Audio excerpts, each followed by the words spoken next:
السلام علیکم ورحمۃ اللہ وبرکاتہ۔ اعوذ باللہ من الشیطان الرجیم۔ بسم اللہ الرحمن الرحیم۔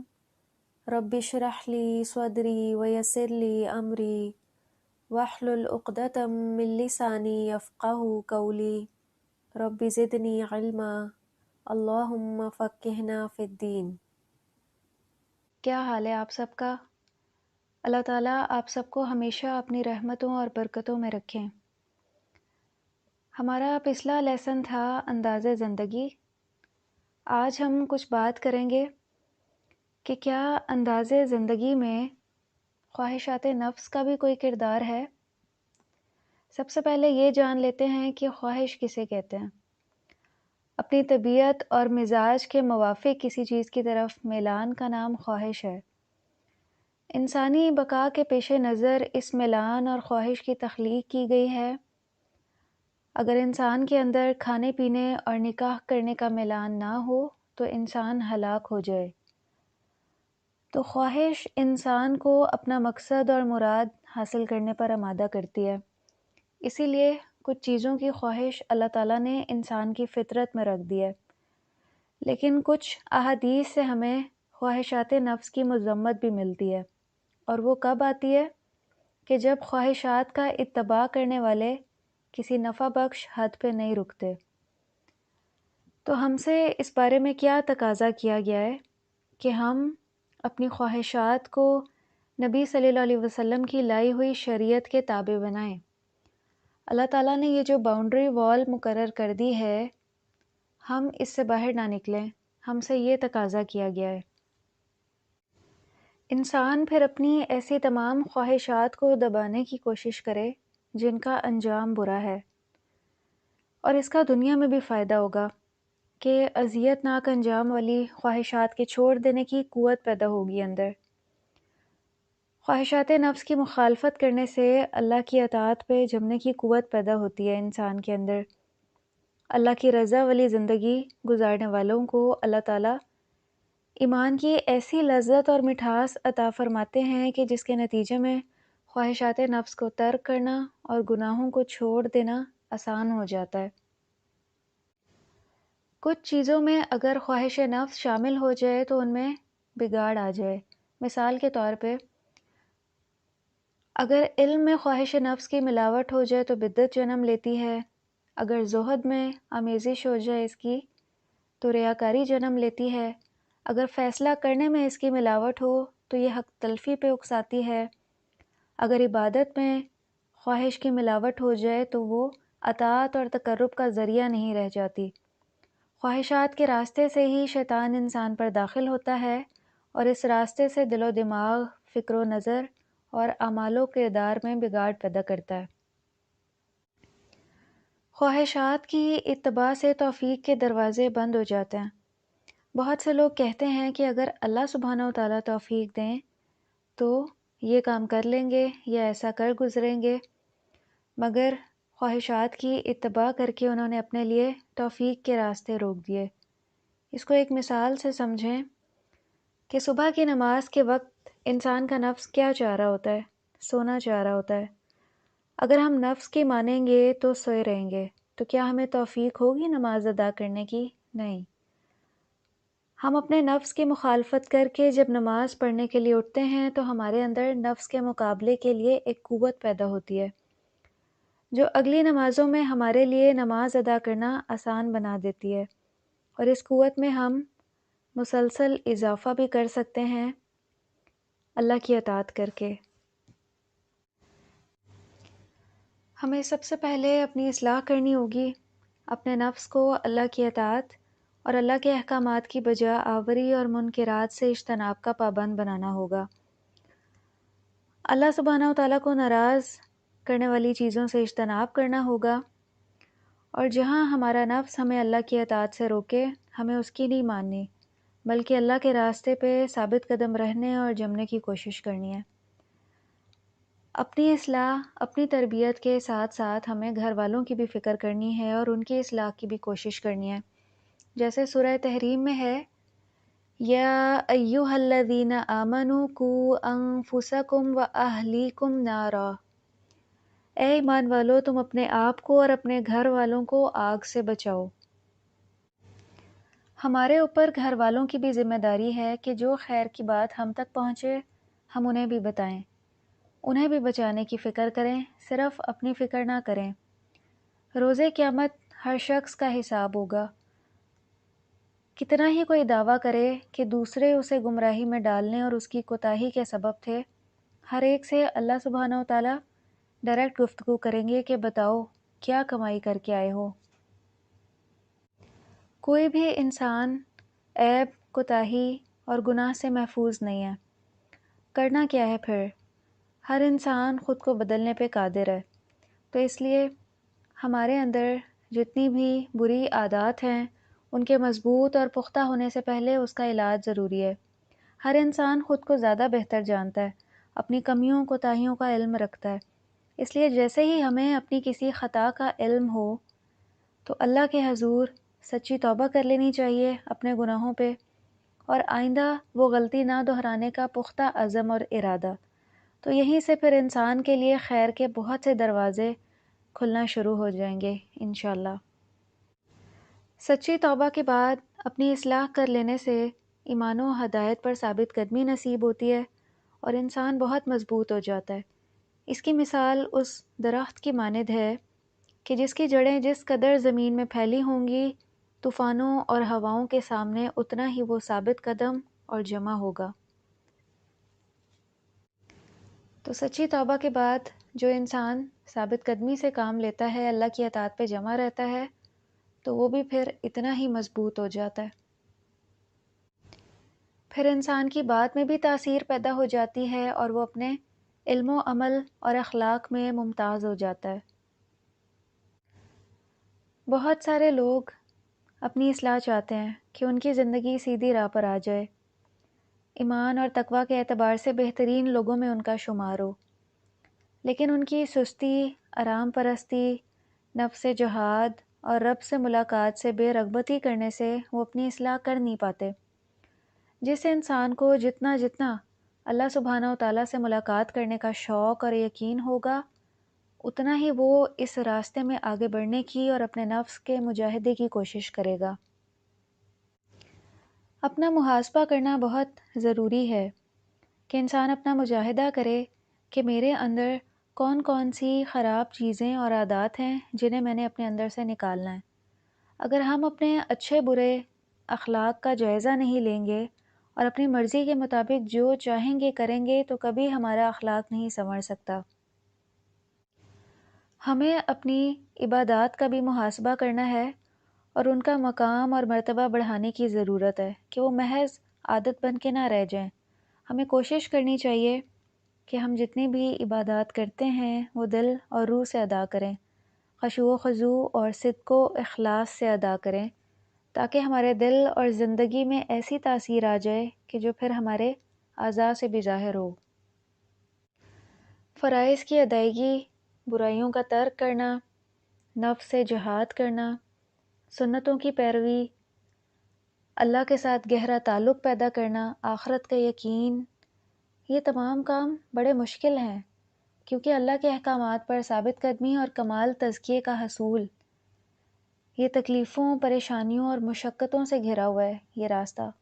لیکن ایک بار انسان جب اپنے نفس پہ مشقت اٹھا لیتا ہے تو اس کا نفس مطمئنہ بن جاتا ہے، اس کا نفس مطمئن ہو جاتا ہے، اور پھر ان تمام کاموں سے انسان کو راحت اور لذت حاصل ہونا شروع ہو جاتی ہے۔ اللہ کے احکامات پر ثابت قدمی اور اس کی اطاعت سے زندگی میں بہت سی برکتیں حاصل ہوتی ہیں، توفیق اور اصلاح کے مواقع زندگی میں غالب آنا شروع ہو جاتے ہیں۔ اب ہم کچھ بات کرتے ہیں برکت پہ کہ برکت کا کیا مطلب ہوتا ہے۔ برکت کہتے ہیں کسی چیز کی افادیت میں اضافہ ہو جائے، اور اس کا حصول کیسے ممکن ہے؟ اس کے لیے قرآنی تعلیمات پر عمل، کثرت سے اللہ کا ذکر کرنا ضروری ہے، جس میں استغفار کی کثرت بھی شامل ہے۔ صلح رحمی اور اکٹھے بیٹھ کر کھانا بھی برکت کے اہم ذرائع ہیں، اور زندگی میں برکت کا مفہوم یہ ہے کہ اللہ سبحانہ و تعالیٰ انسان کی ذہنی سطح بلند کر دیتے ہیں، تھوڑے وقت میں بھی پھر زیادہ کام کر دکھاتا ہے انسان۔ لمبی زندگی کے ساتھ ڈھیروں نیکیوں کی توفیق، نیک صالح بیوی، نیک اولاد اور راہ الہی میں خرچ کرنے کی توفیق کا مل جانا بھی برکت میں شامل ہے۔ برکت اضافے اور خوشحالی کا نام ہے۔ جب کسی تھوڑی چیز میں برکت ہو تو اسے زیادہ کر دیتی ہے، جس سے پھر بہت سے لوگ فائدہ اٹھاتے ہیں۔ زندگی میں جب برکت آ جائے تو اللہ تعالیٰ پختہ عقل عطا فرما دیتے ہیں اور دل علم اور ایمان کے نور سے منور ہو جاتا ہے۔ جیسے ابن عباس رضی اللہ عنہ کو نبی صلی اللہ علیہ وسلم نے علم میں برکت کی دعا دی تھی، تو وہ اس دعا کی برکت سے بہت بڑے فقیہ بن گئے تھے۔ ہزاروں لوگوں نے پھر ان سے استفادہ کیا اور آج بھی کر رہے ہیں۔ تو جو انسان بھی یہ چاہتا ہے کہ اسے زندگی میں برکت حاصل ہو، اسے بہت کامیابیاں ملیں، تھوڑے وقت میں زیادہ کام کرنے کی ہمت اور طاقت مل جائے، تو اسے پھر اللہ کی اطاعت اور نبی صلی اللہ علیہ وسلم کی سنتوں کو اپنے اوپر لازم کر لینا چاہیے۔ اپنے تمام معاملات کو اللہ کے ساتھ خالص کر لے، کثرت سے اللہ کے ذکر کی عادت بنا لے، تو پھر وہ اپنی زندگی میں برکتوں کا نزول دیکھے گا انشاءاللہ۔ حقیقت تو یہ ہے کہ ہم میں سے اکثر لوگ اپنے وقت کی قدر نہیں کرتے۔ نبی صلی اللہ علیہ وسلم نے فرمایا، یہ بخاری کی روایت ہے کہ اللہ تعالیٰ کی دو نعمتیں ایسی ہیں جن کی اکثر لوگ قدر نہیں کرتے اور ان کو برباد کرتے ہیں۔ ان میں سے ایک تندرستی ہے اور دوسری فراغت۔ اب ہم اپنے آج کے ٹاپک کی طرف آتے ہیں، جو ہے حسن صحت۔ کہ اچھی صحت اللہ سبحانہ و تعالیٰ کی طرف سے انسان کو عطا کی ہوئی ایک بہت بڑی نعمت ہے، اور ہم اس نعمت کی قدر کس طرح سے کر سکتے ہیں؟ ہمیں اس کو امانت سمجھ کے اس کا حق ادا کرنا چاہیے۔ صحت اور تندرستی کے دور میں ہم فراغت کا وقت کیسے گزاریں کہ ہم اس میں اللہ کا ذکر نہ بھولیں، کہ زبان ہر جگہ ہر وقت اور ہر حال میں اللہ کے ذکر، تسبیح، استغفار اور دعاؤں سے تر رہے، خواہ گھر میں ہوں یا گھر سے باہر۔ فراغت کے اوقات کو ضائع نہیں کرنا چاہیے، یہ بہت قیمتی اوقات ہیں۔ اگر ایک بار ہم نے ان کو ضائع کر دیا تو پھر حسرتوں کے علاوہ ہاتھ کچھ نہ آئے گا۔ اللہ تعالیٰ ہم سے کیا چاہتے ہیں؟ وَلَا تَكُن مِّنَ الْغَافِلِينَ، اور غافلوں میں سے نہ ہو جانا۔ تو انسان کا نفس کبھی اطاعت کے لیے آمادہ ہوتا ہے اور کبھی راہ فرار اختیار کر لیتا ہے۔ تو عقل مند وہی ہے جو اپنی صحت، تندرستی اور فراغت کے اوقات کو اطاعت اور فرما برداری میں صرف کرتا ہے، اور ہمیں ایسا ہی کرنا چاہیے۔ کہیں پھر ایسا نہ ہو کہ ہم صحت اور تندرستی کا وقت گزار دیں اور ہماری زندگی میں کوئی تکلیف، پریشانی یا بیماری آ جائے، تو پھر صرف حسرتیں ہی باقی رہ جاتی ہیں۔ نبی صلی اللہ علیہ وسلم نے فرمایا ہے کہ 5 چیزوں کو 5 چیزوں سے پہلے غنیمت جانو۔ اپنی جوانی کو بڑھاپے سے پہلے، تندرستی کو بیماری سے پہلے، خوشحالی کو تنگ دستی سے پہلے، فراغت کو مشغولیت سے پہلے اور زندگی کو موت سے پہلے۔ کیا ہم ان تمام چیزوں کی قدر کرتے ہیں؟ اپنی جوانی کی، تندرستی کی، خوشحالی کی، فراغت کی، اور یہ جو زندگی ہمیں اللہ تعالیٰ کی طرف سے بہت بڑی نعمت ملی ہوئی ہے، اس کی کیا ہم ان تمام چیزوں کی قدر کرتے ہیں؟ کیا ہم یہ سوچتے ہیں کہ یہ چیزیں ہمارے پاس ہمیشہ باقی رہنے والی نہیں ہیں اور ان کے بارے میں ہم سے سوال کیا جائے گا؟ اگر ہم اس طرح سوچیں تو واقعی ان کی قدر کرنا شروع کر دیں۔ اس حدیث سے یہ پتہ چل رہا ہے کہ زندگی اور تندرستی اللہ سبحانہ و تعالیٰ کی بہت بڑی نعمتیں ہیں۔ اللہ سبحانہ و تعالیٰ نے سورہ یاسین میں فرمایا ہے کہ ہم نے انسان کو بہترین ڈیزائن کے مطابق پیدا کیا ہے۔ خلقنا الانسان فی احسن تقویم۔ اور سورہ ملک میں ہے کہ کیا تم رحمان کی تخلیق میں کوئی کمی یا نقص پاتے ہو؟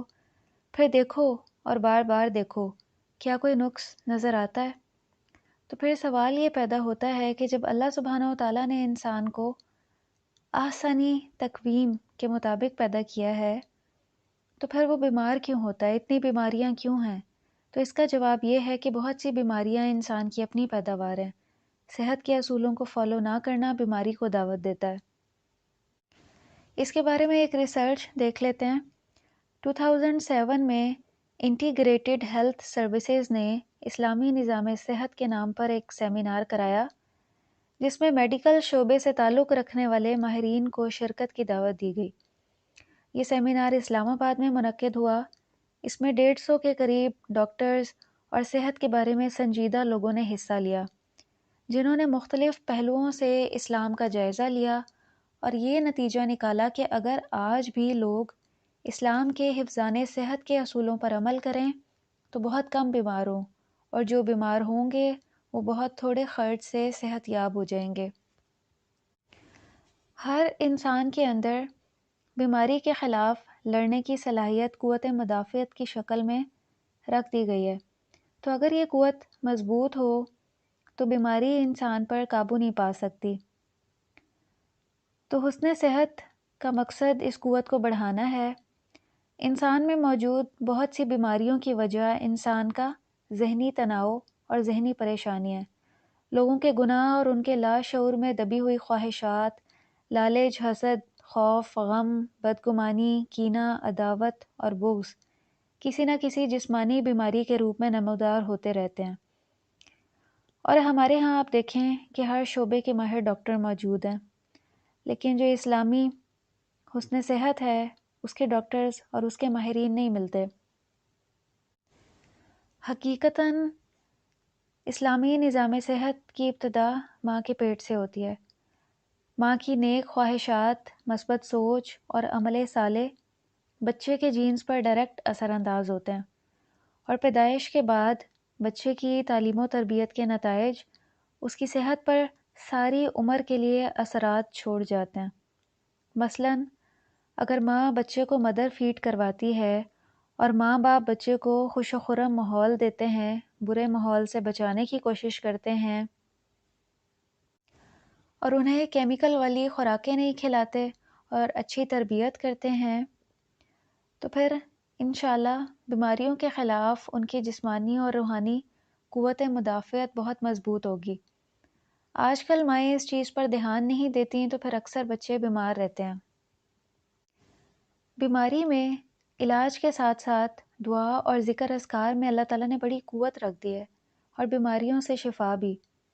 انسان جب اس یقین کے ساتھ اللہ تعالیٰ سے دعا مانگتا ہے نا کہ ہر بیماری کی شفا اللہ کے ہاتھ میں، کسی ڈاکٹر کے ہاتھ میں نہیں ہے، تو اللہ تعالیٰ انسان کو پھر اس کے گمان کے مطابق شفا دے دیتے ہیں، بیماری کو دور کر دیتے ہیں، چاہے وہ جتنی بھی بڑی بیماری ہو۔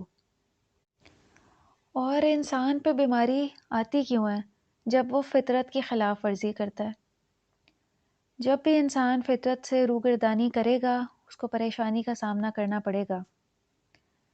انسان پر ہر طرح کی مصیبت اللہ کے قانون کی مخالفت کرنے کی وجہ سے آتی ہے۔ صحت کا جو نظام ہے اس میں جسمانی اور روحانی صحت کو علیحدہ علیحدہ نہیں کیا جا سکتا۔ صحت مند زندگی گزارنے کے لیے ان دونوں کا، جسم اور روح کا صحت مند ہونا بہت ضروری ہے۔ اگر جسم بیمار ہے تو روح پر بھی اس کا گہرا اثر ہوتا ہے، یا اگر روح صحت مند نہیں ہے تو جسم پر اس کا اثر ہوگا۔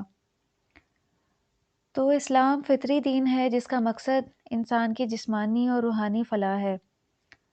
تو فطرت کی مخالفت میں انسان کی جسمانی، اخلاقی اور روحانی صحت کا نقصان ہے۔ اگر ہم اپنی روح کی صحت دیکھنا چاہتے ہیں تو اس کے لیے ہمیں اپنی زندگی میں حلال اور حرام کو دیکھنا ہوگا۔ حلال رزق سے انسان کی روح ترقی کرتی ہے، جبکہ حرام رزق بہت سی ذہنی امراض اور پریشانیوں کا باعث بنتا ہے۔ اور آپ کو پتہ ہے کہ جو رزق حرام کے اثرات ہیں وہ نسلوں تک جاتے ہیں۔ حرام کھانے کی دو قسمیں ہیں، ایک وہ چیزیں جنہیں اللہ تعالیٰ نے نام لے کر حرام قرار دیا ہے، جن کا کھانا پینا حرام ہے، اور دوسری قسم حرام کمائی سے خریدی گئی چیزیں، اگرچہ ان کی نوعیت حلال ہی کیوں نہ ہو، ان کا کھانا پینا اور استعمال بھی منع ہے۔ اور اکثر لوگ اس دوسری قسم کے بارے میں غیر سنجیدہ ہیں، بلکہ بہت سے تو حرام کی کمائی سے خریدی ہوئی خوراک کو حرام ہی نہیں سمجھتے۔ نبی صلی اللہ علیہ وسلم نے فرمایا کہ ایک زمانہ آئے گا کہ انسان اس مال کے متعلق جو اس نے حاصل کیا ہے پرواہ نہیں کرے گا کہ وہ حلال ہے یا حرام۔ یہ بخاری کی روایت ہے۔ زندگی انسان کے پاس اللہ تعالیٰ کی بہت بڑی امانت ہے، اور انسان بیمار ہونے کے لیے نہیں بنا، وہ تب بیمار ہوگا جب وہ فطرت کے اصولوں کی مخالفت کرے گا۔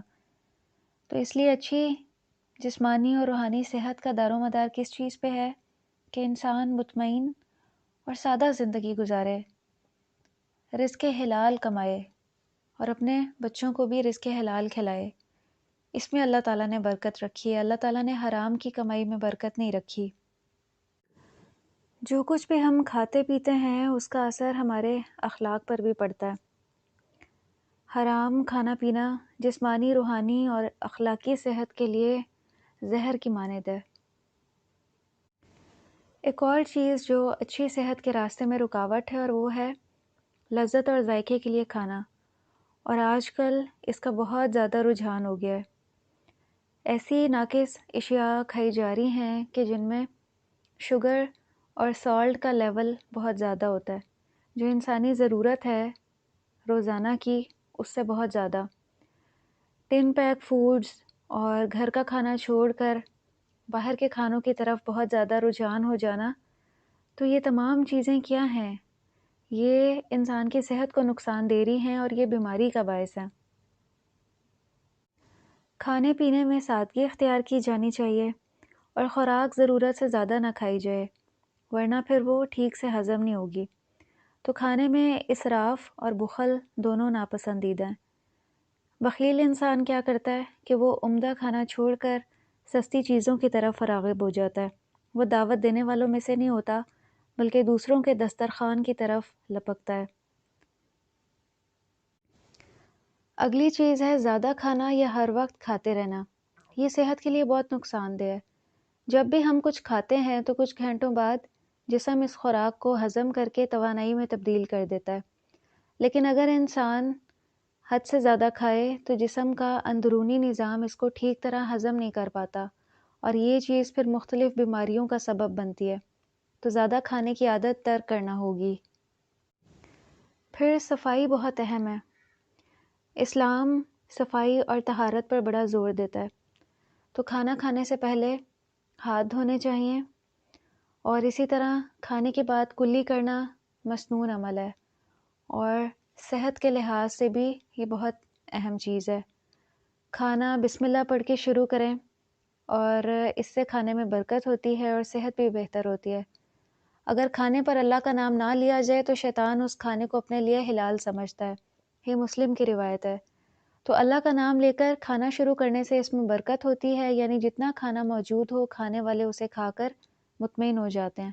اور برکت یہ بھی ہے کہ کھانا جسمانی اور روحانی صحت کے لیے عمدہ ہو جاتا ہے، ورنہ پھر کیا ہوتا ہے کہ کھانے سے پیٹ تو بھر جاتا ہے لیکن صحت کے فوائد نہیں ملتے۔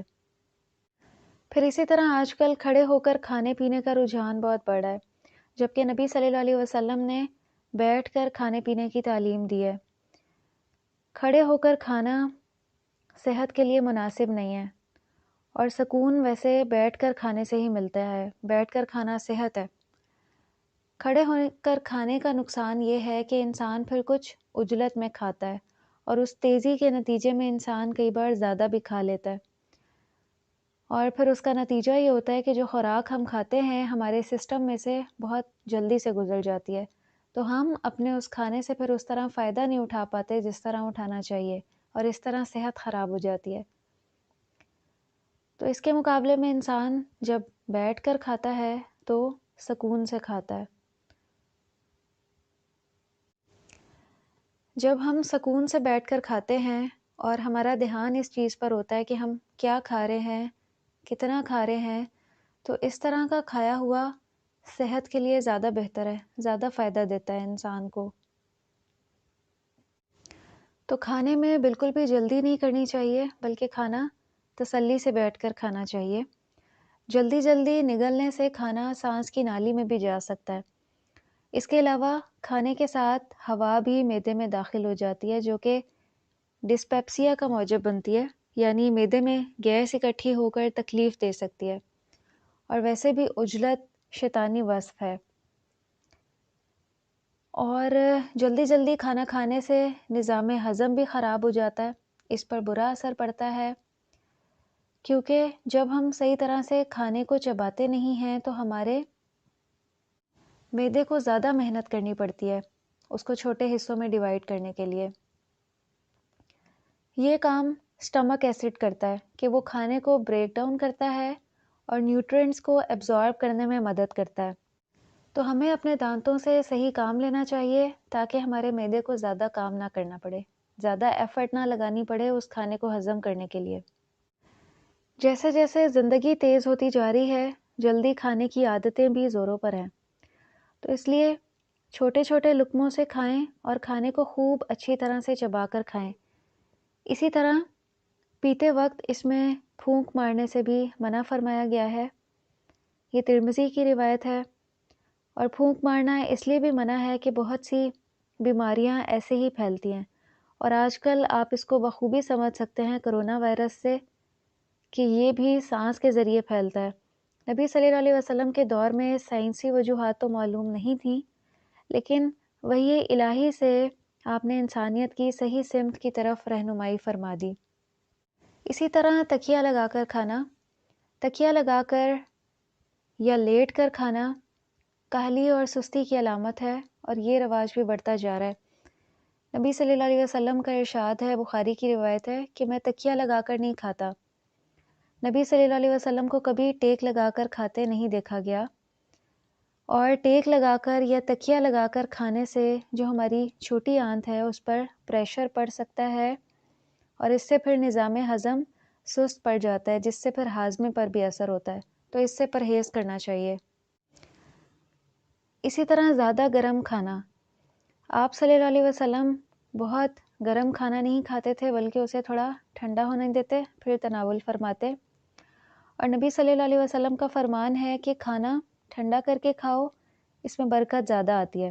تو زیادہ گرم کھانا ڈائجیشن کے لیے بھی مفید نہیں ہے، لیکن جو چیزیں گرم کھائی یا پی جاتی ہیں ان کو اس طرح استعمال کرنے میں حرج نہیں ہے، جیسے چائے ہے یا یخنی ہے، ان کو ضرورتاً اور افادیت کے لیے گرم استعمال کیا جا سکتا ہے۔ کھانے کے بعد کچھ دیر آرام کرنا اور دائیں کروٹ لیٹنا، نبی صلی اللہ علیہ وسلم کچھ دیر اس طرح آرام فرماتے تھے، اور اس کو کیلولہ کہتے ہیں، اور اس سے جو جسمانی تھکاوٹ ہے وہ اتر جاتی ہے۔ اس سے مراد 1-2 گھنٹہ سونا نہیں ہے، بلکہ 15 سے 20 منٹ اگر انسان اپنے دائیں کروٹ پہ لیٹ جاتا ہے تو وہ پھر سے تازہ دم ہو جاتا ہے، لیکن اگر وہ 1-2 گھنٹے کے لیے سو جاتا ہے دن میں تو یہ پھر انسانی طبیعت کو بوجھل کر دیتی ہے۔ نبی صلی اللہ علیہ وسلم کو مل کر کھانا بہت عزیز تھا کہ لوگ مل جل کر کھائیں، اس سے نہ صرف محبت بڑھتی ہے بلکہ یہ رزق اور صحت کے لیے بھی باعث برکت ہے۔ سنن ابن ماجہ کی روایت ہے، نبی صلی اللہ علیہ وسلم سے کچھ لوگوں نے عرض کیا کہ اے اللہ کے رسول، ہم کھاتے ہیں لیکن سیر نہیں ہوتے، تو آپ صلی اللہ علیہ وسلم نے فرمایا شاید الگ الگ اور متفرق ہو کر کھاتے ہو؟ لوگوں نے کہا کہ جی ہاں، تو آپ صلی اللہ علیہ وسلم نے فرمایا کہ کھانا مل جل کر اور ایک ساتھ کھاؤ اور اللہ کا نام لیا کرو تو اس میں تمہارے لیے برکت ہوگی۔ تو اکٹھے بیٹھ کر کھانے سے نہ صرف محبت بڑھتی ہے بلکہ انسان کو خوشی بھی حاصل ہوتی ہے، اور اس سے پھر انسان کی روح تندرست ہوتی ہے۔ اگر آدمی کی روح، انسان کی روح ناخوش ہے تو اس کا جسم پر بھی اثر ہوتا ہے، انسان صحت مند نہیں رہ سکتا۔ اور روح کو ناخوش کرنے والی چیزیں کون سی ہیں؟ دوسروں سے نفرت کرنا، حسد، دشمنی، دنیاوی چیزوں کی زیادہ ہوس، لوگوں کے حقوق سے بے پرواہی، اور اگر دیکھا جائے تو ہر گناہ سے ہی روح کو کوئی نہ کوئی بیماری لگ جاتی ہے۔ اس کے علاوہ حرام کھانا پینا، اس کے برعکس گناہ سے اجتناب اور حلال سے رغبت روح کی صحت ہے۔ اس لیے اگر صحت مند زندگی گزارنی ہے تو نبی صلی اللہ علیہ وسلم کے اسوہ حسنہ کے مطابق جہاں تک ممکن ہو زندگی کو ڈھالنے کی کوشش کرنی چاہیے، اور فاستبقوا الخیرات، نیکیوں میں سبقت کرنے کی کوشش کرنی چاہیے۔ لیکن کئی بار یہ ہے کہ بہت احتیاط کے باوجود بھی انسان کو کوئی بیماری لگ جاتی ہے، تو اس میں پھر یہ ہے کہ اللہ تعالیٰ نے کوئی بیماری لا علاج نہیں بنائی، اللہ تعالیٰ نے ہر بیماری سے پہلے اس کا علاج پیدا کیا ہے، اس لیے پر امید رہنا چاہیے۔ اللہ کے ہاتھ میں ہے، چاہے تو صحت دے دیں، اور بیماری ایک آزمائش بھی ہو سکتی ہے اور گناہوں کا کفارہ بھی۔ تو اس لیے اگر ہم بیماری پر صبر کریں، مایوس نہ ہوں اور اللہ کی رحمت سے پر امید رہیں، تو جو تکلیف ہم اٹھاتے ہیں اس کے بدلے میں ہماری نیکیوں میں اضافہ ہوتا ہے۔ حضرت عائشہ رضی اللہ عنہا سے روایت ہے، نبی صلی اللہ علیہ وسلم نے فرمایا کہ مسلمان پر جب کوئی بیماری یا مصیبت آتی ہے تو اس کی وجہ سے اس کے گناہ معاف ہوتے ہیں، یہاں تک کہ اگر مومن کو کانٹا بھی چبھے تو وہ اس کے درجات کی بلندی کا باعث بنتا ہے۔ یہ بخاری کی روایت ہے۔ اس کے علاوہ شادی شدہ عورت کے لیے شوہر کی خوشی میں صحت ہے۔ جن عورتوں کو اپنے گھر میں شوہر اور بچوں کے لیے مسکرانا آتا ہے وہ خوش رہتی ہیں، اور خوش رہنے سے انسان بہت سی بیماریوں سے محفوظ رہتا ہے۔ اگر عورت ذہنی دباؤ میں خود رہے گی یا دوسروں کو رکھے گی تو کئی طرح کی بیماریاں لاحق ہو سکتی ہیں۔ بد اخلاقی، غیبت اور حسد بھی کیا ہے؟ بیماری ہے۔ گھروں میں قرآن اور اللہ کے ذکر کو رواج دینا چاہیے، پھر اللہ تعالیٰ کا فضل، رحمتیں اور برکتیں نازل ہوں گی، اور اس طرح جو بھی پریشانیاں اور بے سکونیاں ہیں وہ گھروں سے اٹھ جائیں گی انشاءاللہ۔ صحت مند رہنے کے لیے اپنے کچھ معمول بنائیں، مثبت سوچیں، ہر وقت اپنے ذہن کو اور جسم کو تعمیری کام میں مصروف رکھیں۔ زندگی کا جو مقصد ہے، جو کچھ آپ نے کرنے کا سوچ رکھا ہے، اسے پلان کریں اور اللہ کا نام لے کر شروع کریں۔ اپنے جسم کو پاک صاف رکھیں، اور صفائی نصف ایمان ہے۔ صفائی صحت کا ذریعہ ہے۔ کثرت سے وضو کا اہتمام کریں، اور یہ بہت ہی فضیلت والا عمل ہے۔ اس سے اگلا کام یہ کریں کہ سیر کا معمول بنائیں، اور اس دوران اللہ کا ذکر کرنے کی عادت ڈالیں۔ ذکر زندگی میں بہت سی برکتیں لے کر آتا ہے۔ اس کی برکت سے ہمارے کام آسان ہونا شروع ہو جاتے ہیں، کاموں میں اللہ کی مدد ملتی ہے۔ اور اس کے علاوہ کتابوں کا مطالعہ کریں، خصوصاً قرآن کو تفسیر کے ساتھ پڑھنے اور سمجھنے کی کوشش کریں، اور پھر یہ علم دوسروں تک بھی پہنچائیں۔ اسی طرح ایک اور چیز جس میں صحت پوشیدہ ہے کہ انسان حسد، غصہ اور ناراضگی سے بچے، غیبت سے پرہیز کریں، جن سے ناراضگی ہے انہیں منانے کی کوشش کریں، اور اسی طرح عشاء کی نماز کے بعد جلدی سونے اور صبح جلدی اٹھنے کی عادت ڈالیں، کیونکہ رات کو جلدی سوئیں گے تو صبح کے وقت جلدی اٹھ سکیں گے۔ اور صبح کے وقت میں نبی صلی اللہ علیہ وسلم نے کیا فرمایا کہ برکت رکھ دی گئی ہے۔ تو جو صبح جلدی اٹھ کر اپنے کام شروع کر دیتا ہے اس کی زندگی میں بڑی برکتیں ہوتی ہیں۔ وہ انسان جسمانی اور روحانی طور پر مضبوط ہو جاتا ہے، کم وقت میں زیادہ کام کر لیتا ہے۔ اللہ کی مدد شامل حال ہوتی ہے ایسے انسان کے لیے جو سنت کے مطابق اپنے دن کا آغاز کرتا ہے۔ اسی طرح بازار کے کھانے سے بچیں، جنک فوڈ سے بچیں، اور ایکسرسائز کا معمول بنائیں، یہ انسان کو تندرست رکھتی ہے۔ اور اسی طرح نفلی روزوں کا بھی اہتمام کریں۔ جب ہم صحت کے ان اصولوں کو فالو کریں گے تو جسمانی اور روحانی طور پہ تندرست رہیں گے انشاءاللہ، اور بیماریوں سے دور رہیں گے۔ اور جب انسان کا جسم تندرست ہوتا ہے تو اس کی روح بھی پھر تندرست ہوتی ہے، پرسکون رہتی ہے، انسان کی زندگی میں بہت سی خوشیاں آ جاتی ہیں، اس کے تمام معاملات بہتر ہو جاتے ہیں، اللہ کے ساتھ تعلق میں بھی بہتری آتی ہے۔ تو اس لیے ہمیں صحت کے ان تمام اصولوں کو فالو کرنا ہے، اپنی زندگی میں لے کر آنا ہے، اور ان کی عادت بنانی ہے انشاءاللہ۔ وآخر دعوانا ان الحمد للہ رب العالمین۔ سبحانک اللہم وبحمدک، نشہد ان لا الہ الا انت، نستغفرک ونتوب الیک۔ والسلام علیکم ورحمۃ اللہ وبرکاتہ۔